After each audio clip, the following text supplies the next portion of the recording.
ocellet.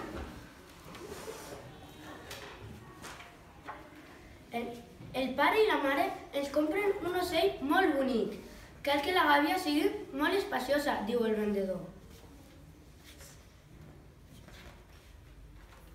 El pare posa la gàbia en un lloc ben alt perquè la nostra miseta no arribi.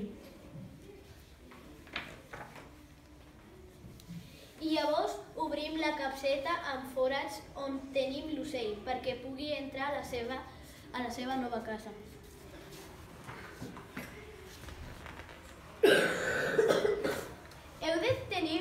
Heu de tenir procura que no li toqui el sol ni els corrents d'aire, Diu la mare.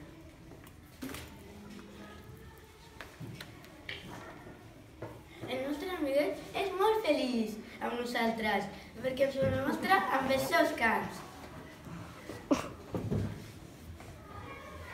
Heu de tenir cura que l'aigua de l'emberador sigui sempre neta i que no li manqui mai el pinzó a la menjadora. Ens diu el pare.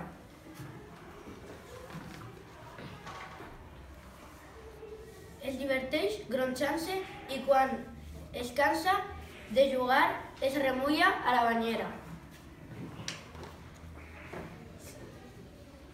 Canta d'allò més bé i tots restem embaladits quan escoltem els seus refelits.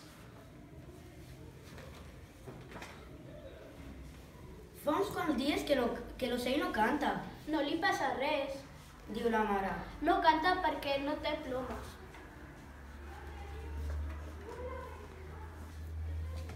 Un dia a l'escola, cada nen porta a classe el seu animaló domèstic preferit. Portem hàmsters petits i entremaliats, canaris, caderners i periquitos que no paren de xerretejar. El més bonic és el meu ocell. Conte contat, aquest conte s'ha acabat.